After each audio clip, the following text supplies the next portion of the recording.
Welcome back to Kayfabe and Cardboard, where storylines meet scarcity. I'm one of your hosts, Aidan Blumenthal, alongside my dad, Adam Blumenthal, and today we've got an absolute packed episode for you, mostly focused on how young and old collectors can start collecting. First, before we get into stuff, how are you doing on this fine 316 Monday? Well, doing well. I need you to show off what you get. What are you wearing? Little stone cold jacket. Very cool. Nice. Well, let's kick it off. Let's jump right in because I know we want to keep this a little shorter in the last couple of episodes.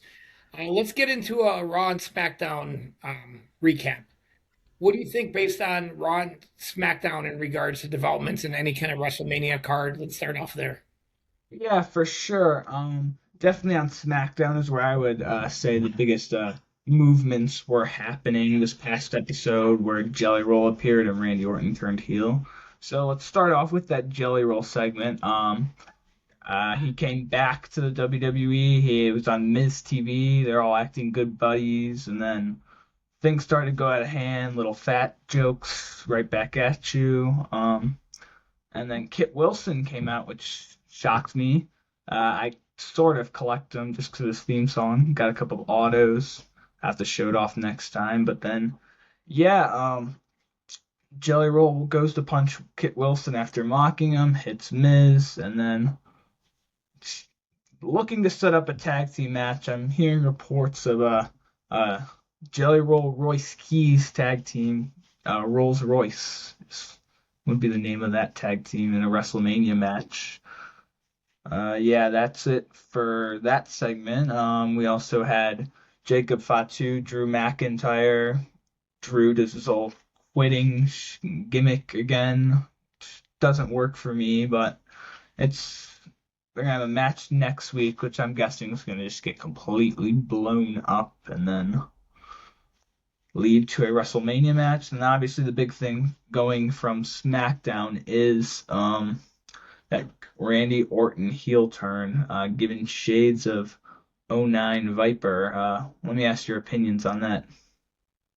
I like the voices and head thing. I think that's it fits well. I think he needs to mix that up a little bit. I think he was kind of, I don't know, with the writing about like, people are a little upset about the whole Cody thing, just shoehorning his way back into everything. And then like everybody keeps talking about Cody's going to turn. And then all of a sudden to have just Orton go back. I thought it was a great segment. I really enjoyed it. I like the blood. Yeah, for sure. One little thing that I thought that was pretty like cool, just to like make sure you understand that he's a heel. He previously had tag team with Jelly Roll at SummerSlam, so Jelly Roll came out and he's like shoving him. He shoved Nick Aldis, like just no regards, whatever to do, number 15. And then he also said it would have been a lot easier if it was Drew. So that kind of makes it me feel like he would have done it anyway, whether it was Cody or Drew in that position. Yeah. I liked it though. I was a little old school Orton. I like that. Yeah, So let for me ask you, any title picture changes based on, um, Ross? I think we haven't been here since Penta won the Intercontinental Championship, which is a really nice change and refresh up with Danhausen's curse coming into play. Uh, I know everybody after the initial skunk at Elimination Chamber has been enjoying the stuff he's doing. He might get involved in that WrestleMania match with Jelly Roll and The Miz, because, yeah. We're based in Cleveland. We're big Miz fans. You had a cool interaction with him last year at Fanatics Fest. Or no, that was at WWE World or Fanatics? WWE World because of the WWE World packs. Yeah, that was really cool. He opened up packs and then signed a card that had a Miz in the pack. That was a lot of fun.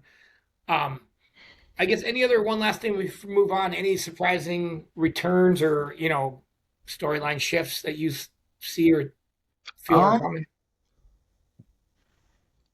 from return standpoint, no, but maybe tonight we get a little glass shatter on Raw. I'll throw that out of there. Then storyline shift. I think they're going to pivot the Seth Rollins storyline into a more Braun Breaker. Got the dogs barking. I think he'll be back in time for WrestleMania to set up their match. Yeah, that's what I heard too, and I feel like they have to start that storyline pretty quickly if they're gonna do that and build it. Um, well, let's kind of go into some WrestleMania previews.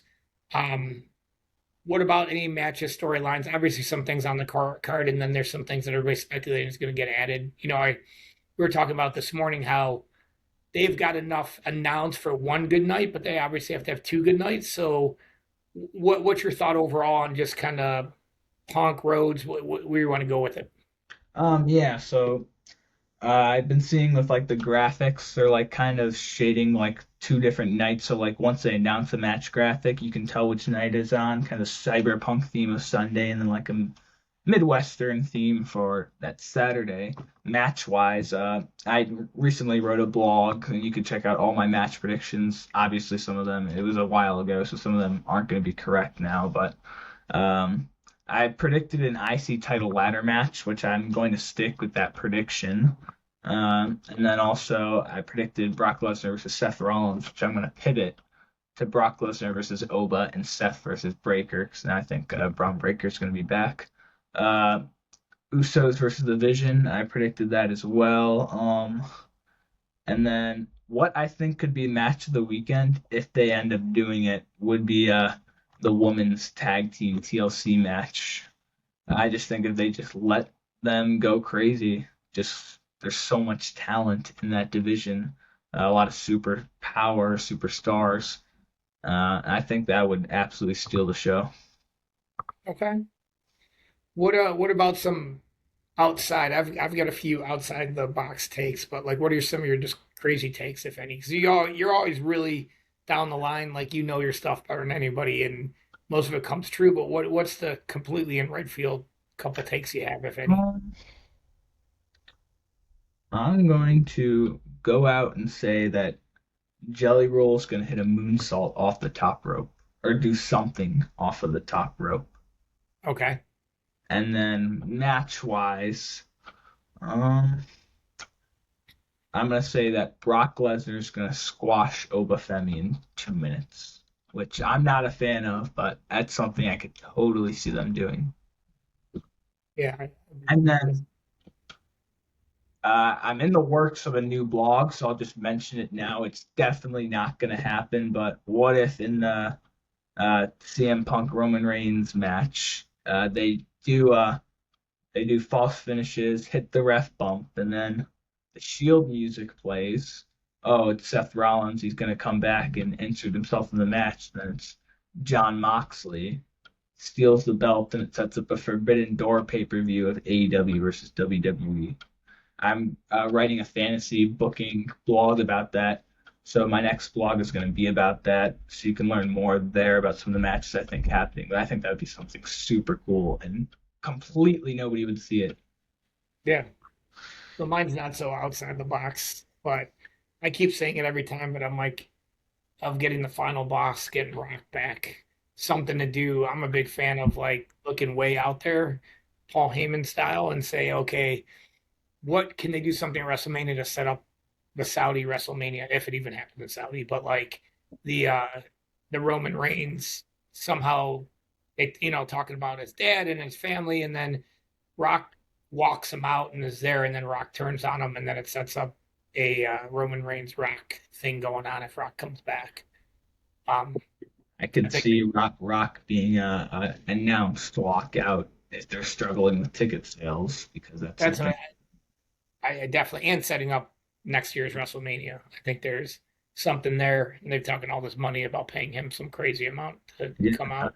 Speaking Um, of next year's WrestleMania, I think it might be in jeopardy of the location just due to worldwide politics. Some of the recent reports being that Night of Champions, which is scheduled to be in Saudi, and WrestleMania are in jeopardy. What are your opinions on that, and where do you think they might pivot to if worse comes to worse? I don't know where they pivot to. I think it could happen. I think it's too early to see right now, but like I think there's just too much money for it not to be there at some level. And I get the political landscape, but I don't. I think those are just a lot of rumors at this point. It's way too early to figure it out. Obviously they could do LA. They could do if they want to go somewhere completely new. I could see something like, I know it sounds crazy, but like either Wembley Stadium or like some big European like soccer stadium that has 100,000 people that they could try and figure out and maybe do one night or something and just knock it out, totally pivot. But that's in left field. I don't know what TKO, how much money they Yeah. have. Uh, if I think he gets canceled, I think they just go back to Vegas, and Yeah, I just, which would absolutely suck for sure. But that's something I would totally see TKO doing. yeah, we'll see. So what are the other things? What about on the women's side? I have a couple like I know people have talked about it a little bit, but like either a Bianca Belair or a Paige or somebody else like that's not around coming back just to put a shot in the arm on the women's side. Do you see any of that with the Bellas and all that kind of stuff? After Rousey, Ronda came back to AEW, they got to kind of one up it maybe. I honestly just don't see anything. I think Brie Bella at the Rumble was their shot, and I just don't see a superstar coming back that makes sense for a match at WrestleMania. What I could see is after the Jade Rhea match, say Jade retains, then a Bianca Belair comes down to confront her. That's your feud for the summer. That's the really only sensible return that I see. Otherwise, the women's division is absolutely stacked right now. There's really no need to bring anybody else back, in my I opinion. just know sometimes they get that little one-upping mentality if, you know, something outside the box. But one last one before we jump on. What about Jericho? Because I thought the Danhausen, like that was going to be a Jericho. You think Jericho has any kind of? No. Uh, I think I think his time in professional wrestling is going to be up until they do a PLE in Canada, where he's going to come back and get bitched by Gunther. Okay. And then one more thing before we start getting into talking about some cards. I know recently I started heavily watching AEW, and then last night convinced you to grab. We split the pay-per-view 50-50, grabbed it off HBO Max, and $20 you got to give me. Yeah. and then watched that absolute classic, my early shout for pay-per-view of the year. What was your opinions on just watching a different product, and who were some of the stars you think that could, if they were to jump the ship to, let's say, WWE, or not even just make sense to collect from a card standpoint? Yeah. I mean, we've talked about this for a long time. We haven't really pulled the trigger on any big cards, but the MJF, like, he's he's impressive. Like, I mean, even over, I've been watching from afar, but like watching that match, it was another level of ridiculousness in a good way. It throws me back to some of those ECW days and some of these other hardcore era, attitude era, all that stuff, like a throwback. One of the things I like the production value of like cutting into everything was just action, action, action. There was like no stops. That's when you hear the all gas, no brakes kind of thing. But like, even when they started and then all of a sudden it was just mid match, and you're like, whoa, whoa, what's going on? And I thought that was like unique, cutting edge. It kind of reminds me of what Vince used to do with XFL, where the cameras and some of the stuff that came into like just experimented in a minor league thing. Not saying AEW is minor league, but like I really liked it. And again, it was long. It was there was a lot going on, but like there were some really fun matches and a lot of action. So like I feel like for me, it was I don't want to say less storytelling and more action, but it seemed like it was just like nonstop action, action, action. Yeah, one thing I agree with about everything you just said, but one thing I would say is that it is a lot of wrestling to sit through. And it's very hard for, if you get like a down match in the card, some people just turn it off. That's where I think WWE and AEW are both struggling, is to find that sweet point of how many matches you can get on a card. 7 to 8 matches, in my opinion, is that perfect sweet spot of wrestling that both companies need to start finding. And whether that's putting 2 to 3 matches on the pre-show, and that's how you get people on the card instead of actually putting them on the main card and just making the show way too long. Yeah, and I think there's something to be said for doing a pre-show and then doing some highlights of it in the main one too, as well. Like without having to show the whole thing. Um, I'll tell you too, and again, I'll bring this up because I brought this up years ago in the soccer world of why I didn't feel like it really was ever going to get major television time is because of sponsorships. And if you didn't have breaks, you can't get in commercials, you can't get in the money to pay for everything.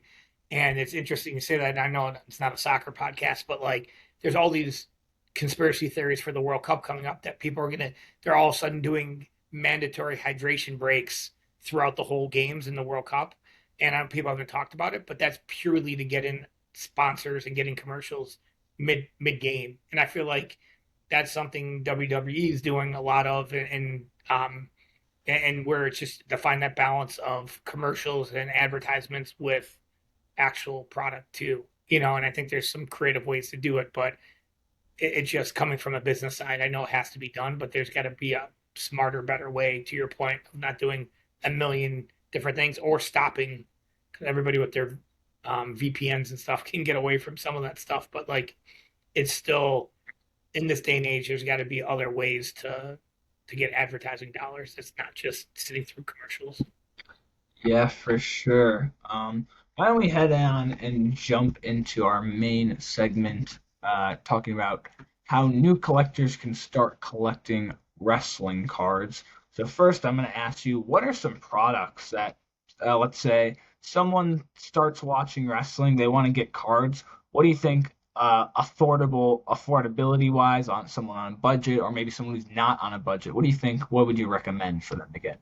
So I'm glad you brought this up because obviously doing the podcast, we have a lot of, I'm 50 years old and a lot of my friends have kids that are just getting the collecting. Doesn't matter if it's WWE or soccer or baseball or whatever.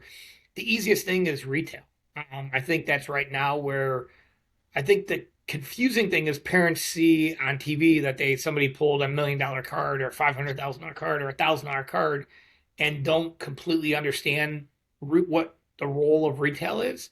To me, the role of retail is to get access to cards and the love of collecting cards.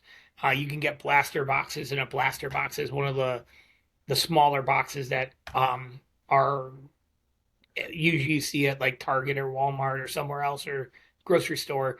They're probably $20-$30 a box. Hopefully, sometimes if there's a hot one, they get doubles and scalpers come buy it. But I think those, and then some of the more expensive $50-$60 ones are like the mega boxes. They have maybe one or two more hits in it. And a hit is really a numbered card, a special card, a autograph potential. So when parents hear kids talk about, oh, I got a hit, that meant it was either a special card, not just a traditional, a base card is really a card that is in all the packs. So I think for me, if you want to get your kids into it at affordable, and again, I don't know if 20, 30, $40 a box is affordable, but that's about as affordable as the hobby is right now. That's where I'd start. And then when you hear like hobby box, that's usually right now the cheapest I'm seeing is $200, $300, $400 a hobby box for even WWE, even the universe that came out at a couple $100, and now 300 plus. I mean, some of them are 285, 300. And the hobby boxes are where you're going to get more of guaranteed autograph or guaranteed numbered hits, a little bit more opportunity to get a more expensive card. So I think that's kind of a couple places I'd start with. What would you want to add to that? Yeah, I think some of the premier sets that collectors should go after would be obviously Topps Chrome, Panini Prism, and Select. I feel like those are the three most recognizable, three that is like the most mainstream that you could probably get your hands on the most easily. And then I think those three that I just mentioned is probably the best where you can get more inserts, more parallels, more autographs. And I think that's what collectors who want to come in, that's what they want to be able to collect those cool cards. And I think even this universe, opening a blaster, you can get so many base cards of your favorite wrestlers, even the namesakes inserts, which are like $5 a piece. Those are like some of the coolest cards in the hobby right now. You can hop on eBay, which takes me to our next point, but you can just hop on eBay and pick one of them up super easily, and it's a cool card to have, and you'll get compliments for it, which is exactly what you want to go for in the hobby. So I think that leads to where to buy the cards, and I think that's something that's important. So like when I talk about the blaster or the retail, it's truly retail where you probably could walk into a store. You could walk into a Target, a Walmart, or grocery stores or some other things, Myers, something like that, and buy them. If you're looking for the hobby boxes, they won't traditionally have the more expensive two, three, $400 ones. Most people you have to go to a local card shop, and again, I would just Google in your area wherever you're living to see they usually have it. I will tell you, WWE is pretty hard to get um, wax. When somebody says wax, that means sealed packs, or sealed boxes. Um, so usually the bigger online retailers are where you would go. So some of the biggest ones are Blowout Cards, Dave and Adams, Steel City are probably the three biggest, and then eBay is obviously a place you can go to. When I'm buying boxes or even a case is usually traditionally like 12 boxes or 8 boxes, depending how many go into a case. So you can buy a box or you can buy a whole case, which means it's sealed and nobody's opened it yet and has a bunch of boxes in it. So those are different ways, but the more you buy, the more expensive it is. One thing I'd say sometimes be careful on is buying loose boxes. So a box that's not in a sealed case, if you're trying to find something called a case hit. So sometimes there's real expensive card that's one per case. So not saying everybody does this, but like to be careful, somebody might open up a case of cards, open up a box, get the case hit, and then sell all the other remaining five, six, 7 boxes online on eBay, and you probably have no chance of getting the case hit because they hit the case hit, and it's not always what you're going for, but that's just a little bit of a buyer beware. I would, if you're looking to buy individual boxes, I would try to stick to some of those bigger retailers because they're well known and have been doing it for a while. Yeah, for sure. Going to card shops, I highly recommend going to them, but just from personal experience, WWE sells out so fast, and usually stores don't have that many singles of it, to just be aware from a wrestling standpoint. But then I also recommend going to card shows because you can just go there and negotiate prices. You get the cards in person. You get to meet a bunch of other collectors, make connections. Super cool. I'd recommend going to 1 or 2 card shows a weekend or for however free you are. It's just what's best right now about the hobby, in my opinion. And the one last thing I'll say, if you get really lucky and if you're trying to buy, sometimes if you go on tops.com for WWE cards and try and get a box of cards, or sometimes they have those blasters that I talked about retail. You can get them right there and then they ship them to you. It is sometimes hard when there's a new release. It's kind of like sneakers or cards where, like today, Chrome came out in pre-order and it was impossible and it shuts down the site and it's just like, it's real frustrating. But if somebody's looking to get some retail and you don't have a Target or a Walmart, which I don't know who does it anymore, buy them, but you can go on to the actual manufacturers and sometimes be able to find some things to buy that way as well. Yeah, for sure. And then lastly, before we go into our buy or sell, going on, what should people be looking for to collect? Like what wrestlers, what type of cards, autos, patches, what do you recommend for someone just getting into the hobby?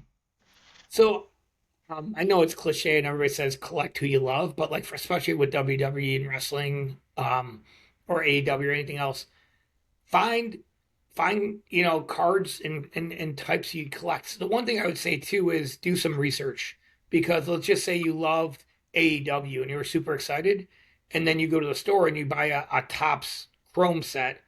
You don't realize that's only WWE, that's not AEW. So there's things called licensing where the manufacturers will be able to um, get buy the license for the right to produce the cards.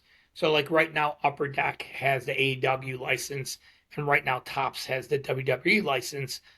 Just so you know, so it's a little confusing, but from like 2022, 2023, 2024, Panini had the WWE license. So you're never going to find Topps cards in those years because they couldn't produce them. And then Topps took over the license in 2025. So now Topps is back producing WWE cards. So I just want to clarify that as well. I would say if it's almost like a pecking order, you start off just collecting who you like, and then if you want to start spending a little bit more money, you can find autographs of those wrestlers you like, And then there's other cool things where a relic is something that's like a piece of a t-shirt or a piece of the ring or a piece of barbed wire, depending on what it is. There's other things that are into the card, little pieces of it. And then the really cool ones are where you get a piece of a relic with an actual autograph. And I think that's kind of probably the most expensive one. So on the high end cards, like we love Flawless, it'll be a relic, which is a swatch of like a really cool part of a t-shirt or something. And then their autograph on it too. So if you can get an autograph with a piece of a relic, that's probably going to be the most expensive as you go up the pecking order. Alrighty. Next, we're going to go into a little bit of a buy or sell. I have three hot takes. We're going to buy or sell and give our reasons why. First, we're going to go with buy or sell. The wrestling card market will grow after WrestleMania. You want me to start or do you want to go? Why don't you start this one? So I'm going to buy on that, but not because of what you think. Um, I don't necessarily think, oh, WrestleMania is going to be amazing and all new eyes or eyeballs are coming to WWE cards or wrestling cards, and it's going to be the values going up and demand's going to go through the roof. What I do, and again, I sometimes do a little bit more on the higher end cards.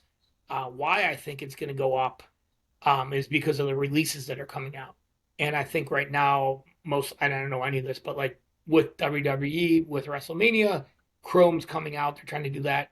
In the past, they've done like a Cactus Jack, like something around the event. So if they come up with like a very unique cards that are just at WWE at WrestleMania, WWE World, or whatever it might be, I think that'll help. And then I think now with a couple more Exalted and some of these other cards that are coming out, Universe came out. I think Royalty, when that comes out, is going to be a game changer. I think because that has the patches of last year's WrestleMania. Um, they were on their out to the ring, and I think those cards with an autograph, kind of what I talked about before, a patch relic autograph, and it'll be stamped 1 of 1, serial numbered.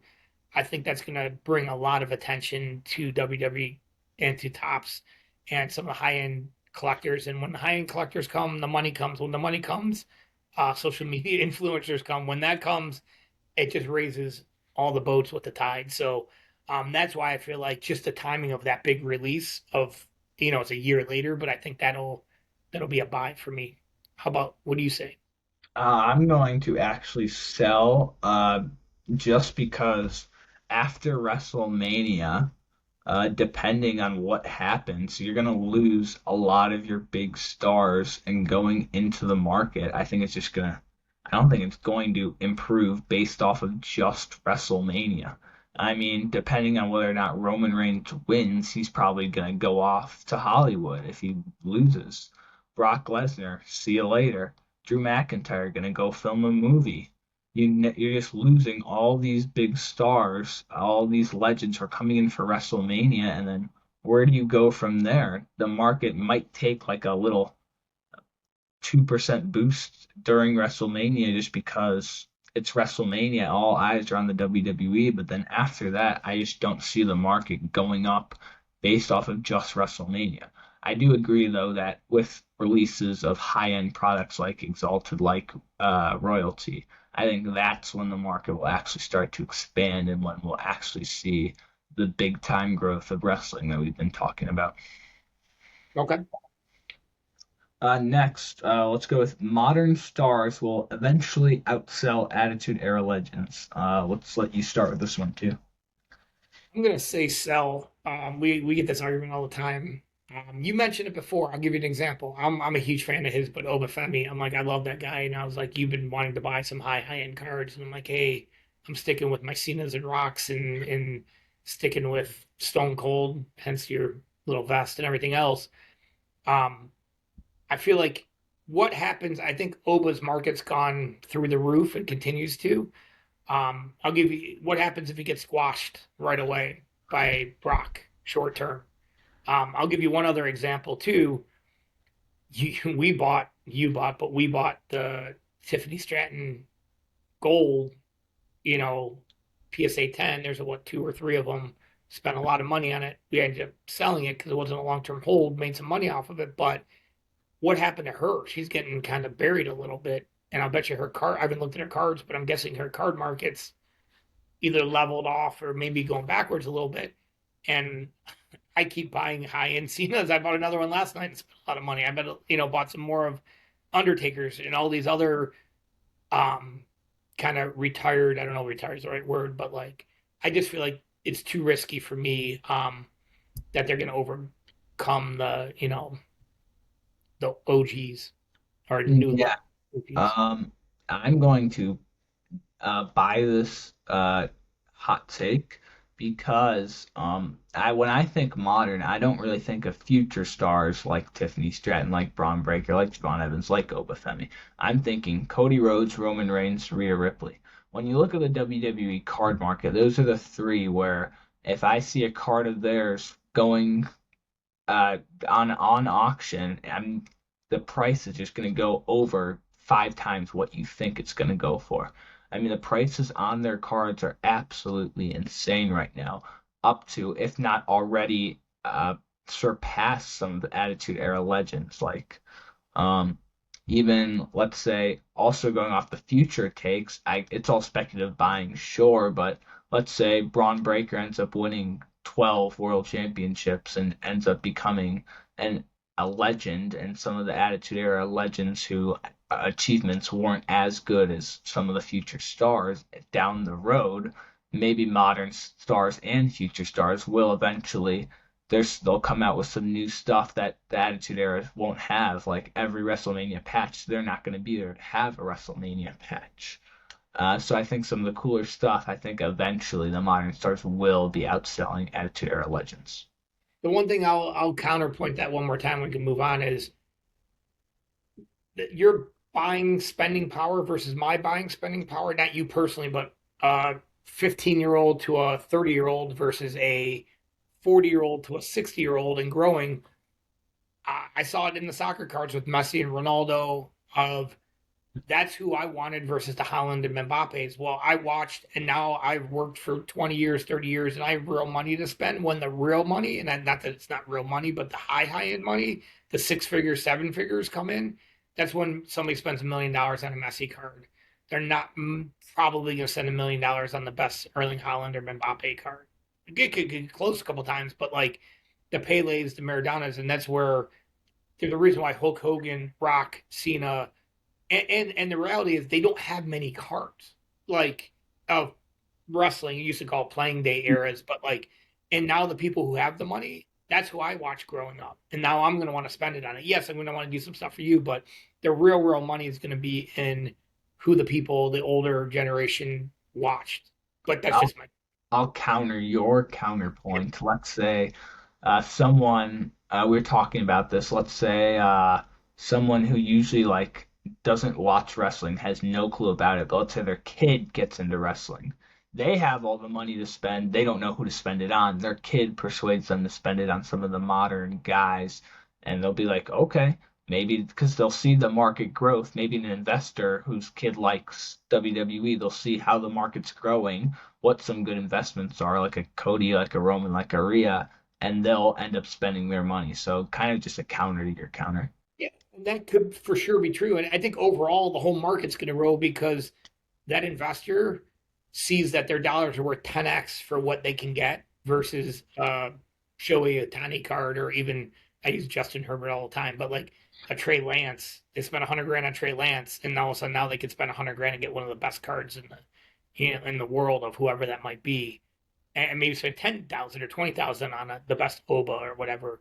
You got to spend 6 figures to get the best more of Roman or Cena, but like for Rock for that matter. So yeah, I like the dialogue here. Okay, last buy or sell before we showcase a couple cards. High-end products like Flawless. Also mention Royalty. They'll just dominate the hobby and just completely take over everything. I'm gonna buy that. I feel like I'm buying everything, but like I'm gonna buy that as well. I just think the way it is with Flawless having 1 year, and then when Panini lost the license and they started printing everything and threw it all down your throat before even there was appetite for it. It was immaculate. It was NT was, you know, a flawless. Again, even like 1 year of kabooms.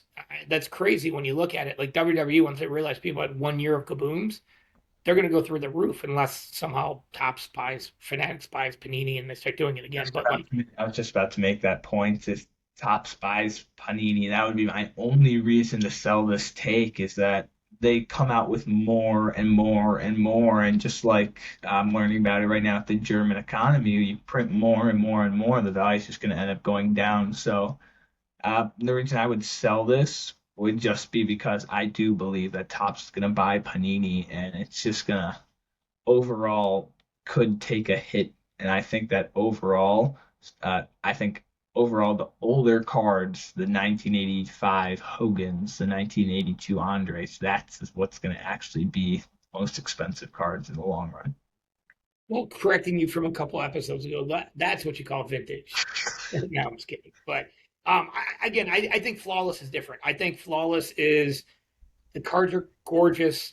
The star swatches are insane. That's my favorite probably thing to collect.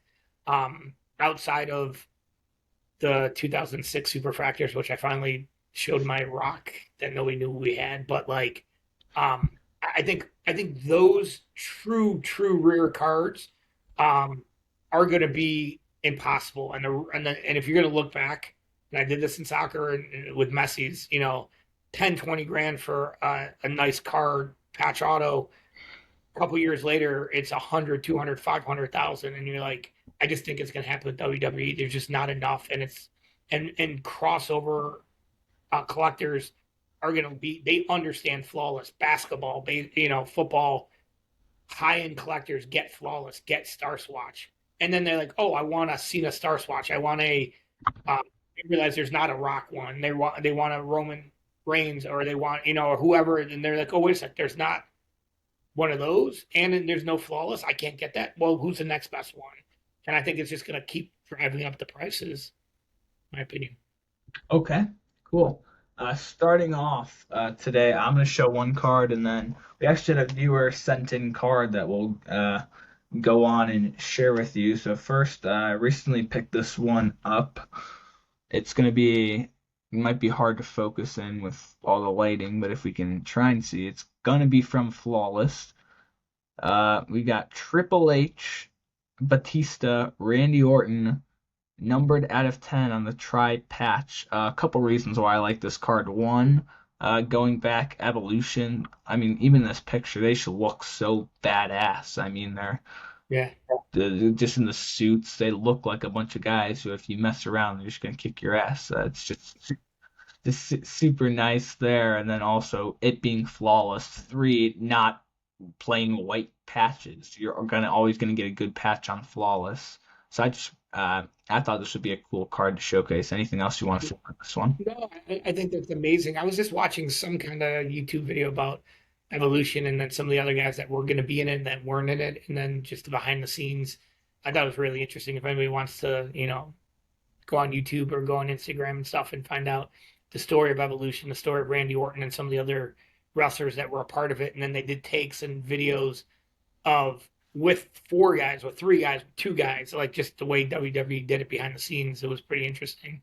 Yeah, old OVW. It's crazy that class. Orton, Cena, Lesnar, Batista. I mean, Yeah, what a class. crazy. Alrighty, next, let's see if I'll try sharing my screen here. Let's see. Can you see what I pulled up? Oh wow. Take a Yeah. look at this bad boy. We have a Cody Rhodes on the face. This is what we're saying about those star swatches. On the face, numbered out of 15.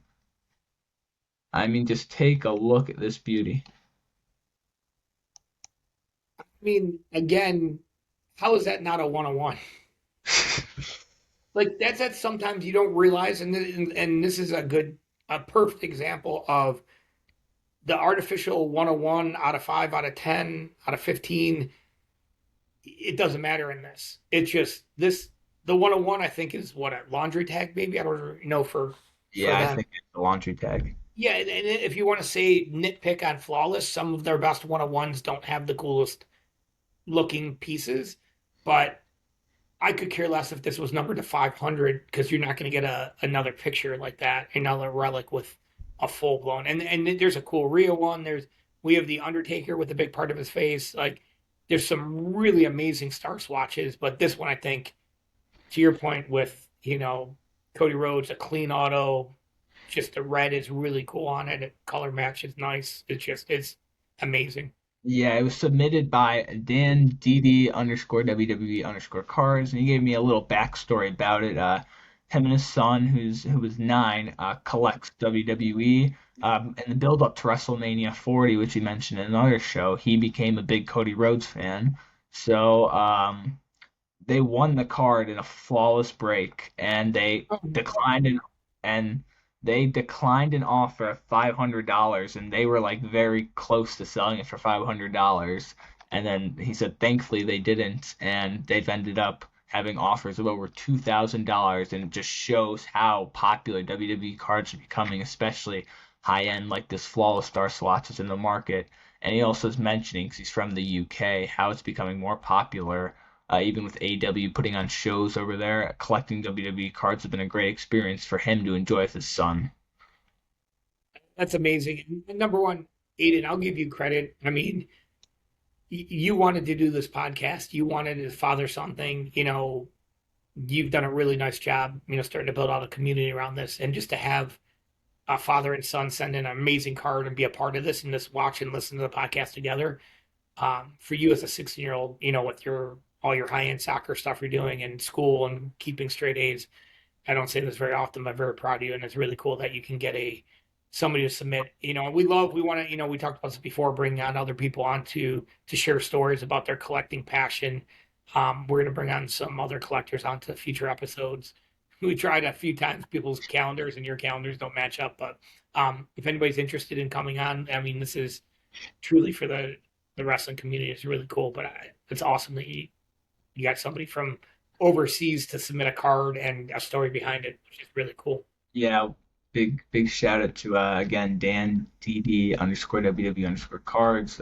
His name being Dan, his son's name Danny Luca. So Alrighty, thank you guys for tuning in to another great episode of Kayfabe and Cardboard. Try to keep this one a tiny bit shorter. That didn't turn out too well. So again, we talked about, just to recap, Raw, SmackDown, WrestleMania, your first intro to AEW, how collectors, young or old, can start their journey from the wrestling, what products to buy, where to buy it, how you can buy it, some of the names, and then we buy or sold a couple of hot takes, showed a couple of cards. If you enjoyed the episode, be sure to follow the podcast, check out our latest blog posts. Again, I'm coming out with a fantasy booking AWX WWE match card. I think you'll like what you see in there. And remember, this has been Kayfabe and Cardboard, where storylines meet scarcity. Thanks for watching. thanks, everyone. Have a great week.